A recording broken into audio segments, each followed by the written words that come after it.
हरे कृष्णा. सर्व भक्तांचं हार्दिक स्वागत आहे आजच्या कथेमध्ये. मी तुमचा सेवक गोविंद आश्रय दास तुमच्यासाठी एक छोटेसं घेऊन आलेलो आहे की एकदा युधिष्ठिर महाराज आपल्या महलमध्ये निवास करत होते आणि सकाळची वेळ होती आणि ते भगवंतांच्या सेवेमध्ये युक्त होते, मंदिरात पूजा करत होते.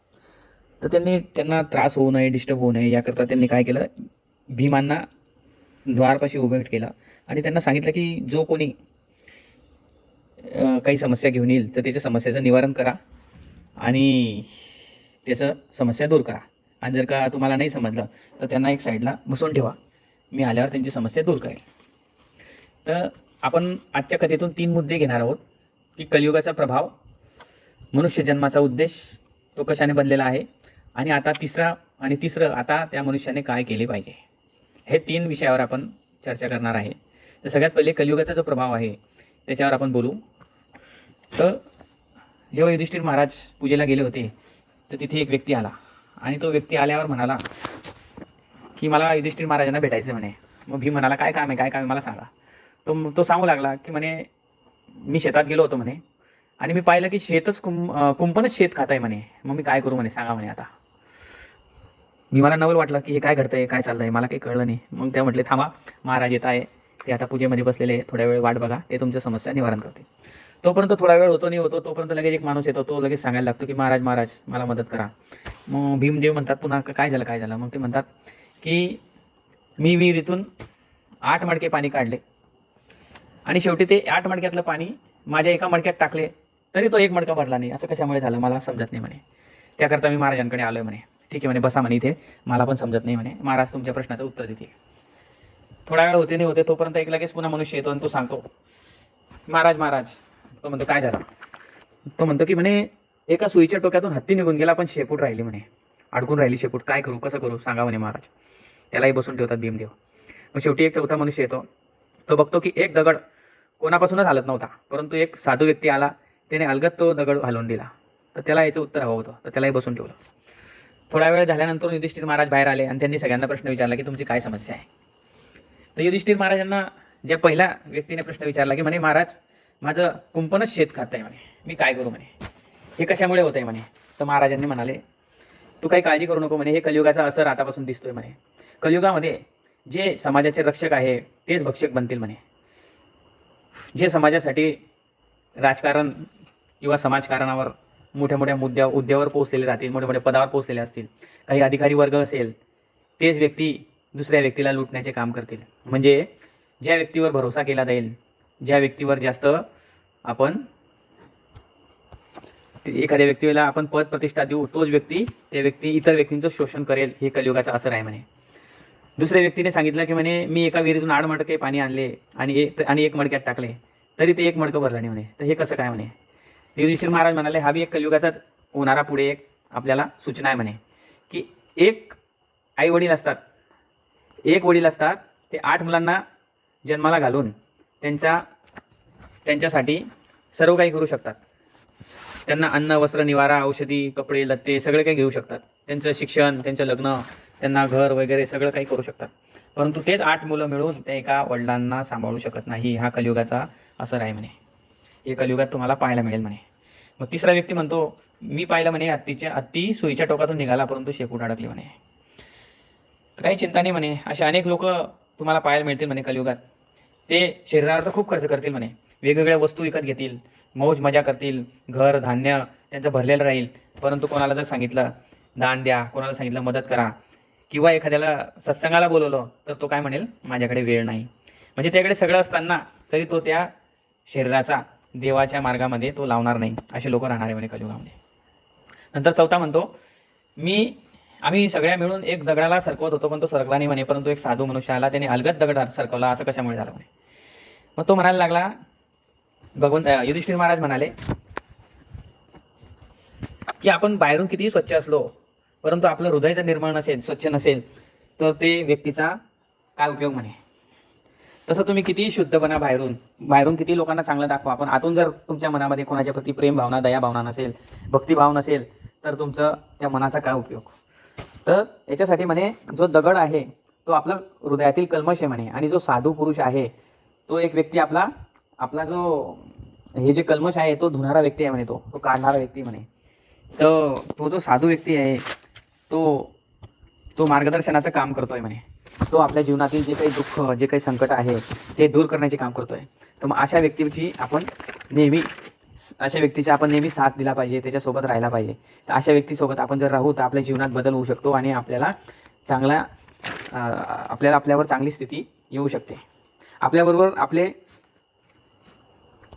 आपल्याला आपल्या जीवनात कोणीच मदत नाही करू शकत. जे प्रामाणिक गुरु आहे तेच आपली मदत करू शकतात. त्यामुळे त्यांना शरण जाऊन त्यांची नम्रतेपूर्वक प्रश्न विचारले पाहिजे. तर अशा प्रकारे युधिष्ठिर महाराजांनी सगळ्यांच्या प्रश्नांची उत्तरं दिली आणि सगळेजण आपापल्या घरी गेले. तर सांगायचा उद्देश एकच आहे की कलियुगामध्ये आपल्याला ह्या सगळ्या गोष्टी पाहायला मिळणार आहेत. तर मग अशा परिस्थितीमध्ये मनुष्य काय केले पाहिजे, किंवा एखाद्या मनुष्याचा जन्म कसा झाला आहे याचं काय प्रमाण आहे. तर याच्यासाठी सांगितलं जातं की मनुष्याचा जन्म हा होतो, भगवंत जेव्हा एका आत्म्याला निर्माण केलं त्या आत्म्याला फक्त काय होतं, सच्चित आनंद एवढ्या गुणांनी तो युक्त होता. मग नंतर भगवंतांनी त्याच्यात मन बुद्धी अहंकार दिला. मन बुद्धी अहंकार आल्यावर त्याला दुसरं आवरण आलं. त्याचं पहिलं सच्चित आनंद आत्मा असतो, त्याच्यानंतर त्याच्यावर आवरण असतं मन बुद्धी अहंकार, आणि मन बुद्धी अहंकार झाल्यानंतर त्याला एक स्थूल शरीर दिलं जातं. ते स्थूल शरीर बनतं. ते कशाने बनतं? ते बनतं अग्नी, वायू, जल, भूमी, आकाश ह्या 5 तत्वांनी शरीर बनतं. तर हे शरीर बनल्यानंतर त्याचे अजून मग वेगवेगळे पुढे 5 प्रकारचे इंद्रिय, ज्ञानेंद्रिय, कर्मेंद्रिय असं वेगवेगळा त्याचे विषय असं म्हणून एक शरीर पूर्ण निर्माण होतं. तर आत्मा जो असतो तो सच्चिदानंदाने बनलेला असतो. तर तो जेव्हा एक शरीर सोडतो तर म्हटलं जातं की मनुष्याला 9 प्रकारचे द्वार आहे. ह्या 9 द्वारातून त्याचं शरीर, या शरीरातून आत्मा बाहेर जाते. म्हणजे त्याला हे जे भौतिक शरीर आहे, वायू, जल, अग्नी, भूमी, आकाश याच्याने बनलेलं हे भौतिक शरीर आहे. मन बुद्धी अहंकार हे स्थूल शरीर आहे, आणि सच्चिदानंद आत्मा हे आध्यात्मिक शरीर आहे. तर याच्यातून या 9 द्वारातून मनुष्य बाहेर पडतो. जसे 9 द्वार म्हणजे 2 नाक, 2 कान, 1 तोंड, 2 डोळे आणि 2 जनेंद्रिय. याच द्वारे मनुष्याची आत्मा शरीराच्या बाहेर पडते. तसं त्यामुळे मनुष्याने विचार केला पाहिजे की आपला खरा धर्म काय आहे.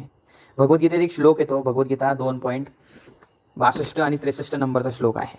त्या श्लोकामध्ये भगवंत सांगतात, ध्यायतो विषया पुंसा संगस्तेषु उपजायते, संगात संजायते कामात, कामात क्रोधो विजायते, क्रोधात भवति सम्मोहात, सम्मोहात स्मृतिविभ्रह, स्मृतिभृष्णात बुद्धिनाशो, बुद्धिनाशात प्रयश्यन्ति.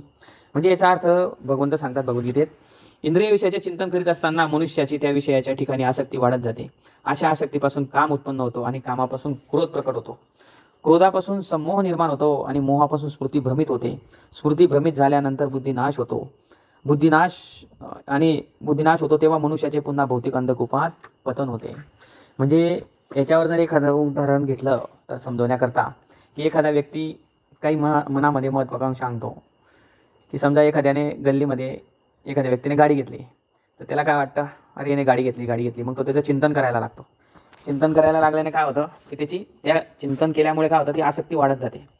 आणि आसक्ती वाढली का इच्छा निर्माण होते, आणि इच्छा निर्माण होते मग त्याला तो इच्छा पूर्ण नाही होत, त्यामुळे क्रोध येतो. आणि क्रोध काय येतो, कसं त्याकडे पैसे नसतात, आणि क्रोधामुळे काय होतं, सम्मोह निर्माण होतो.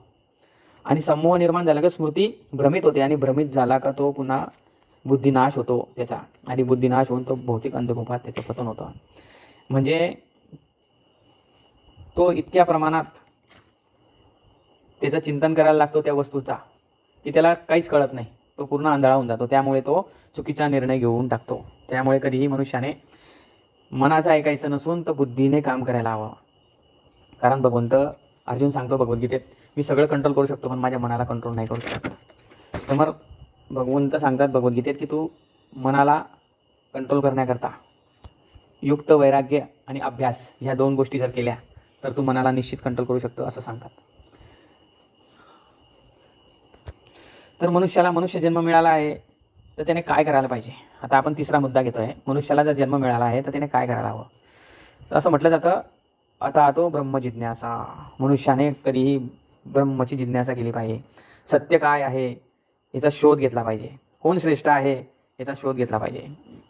जसं एका मनुष्याला जन्म मिळतो, त्याला 84 लाख योनी पार केल्यानंतरून जन्म मिळतो.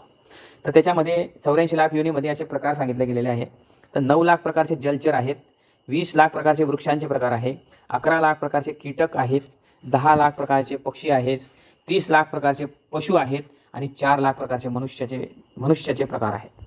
4 लाख प्रकारचे स्वभावाचे मनुष्य या आपल्या पूर्ण पृथ्वीतलावरती सापडतील. एक आत्मा जो आहे त्याला इतक्या जीवांचं शरीर मिळाल्यानंतरून त्याला शेवटी मनुष्य जन्म मिळतो. आणि या मनुष्य जन्मात जर त्याने मनुष्यांसारखं कार्य नाही केलं, पशूंप्रमाणे तो आहार, निद्रा, भय, मैथून याच कार्यामध्ये लागला, तर त्याला पुन्हा त्याचं 84 लाख योनीमध्ये पुन्हा त्याचं तिकीट पक्क होऊन जातं. तर हे 84 लाख योनीमधून बाहेर पडण्यासाठी काही मार्ग आपल्याला भगवंतांनी सांगितलेला आहे. तर असं म्हटलं जातं पद्मपुराणामध्ये की सत्ययुगामध्ये 10 वर्ष तप करून, त्रेतायुगामध्ये 1 वर्ष तप करून, द्वापार युगामध्ये 1 महिना तप करून जे फळ मिळते तेच फळ कलियुगामध्ये केवळ 1 दिवसाच्या हरिनाम संकीर्तनाने, नाम जपाने त्याला ते मिळतं. तर मनुष्याने नेहमी भगवंतांना केंद्रबिंदू बनवून त्यांना संपूर्णपणे शरणागतीने जीवन व्यापन जर केलं तर निश्चितपणे भगवंत त्याला आपल्या धामात घेऊन जातील. त्यामुळे सांगितलं गेलं आहे कलियुगामध्ये केवळ हरे नाम हरे नाम हरे नाम केवलम कलो नास्ते व नास्ते व नास्ते व गतिरन्यथा. म्हणजे कलियुगामध्ये केवळ हरीचे नाव हरीचे नाव हरीचे नाव घेतल्याने मनुष्याला परमगती प्राप्त होते.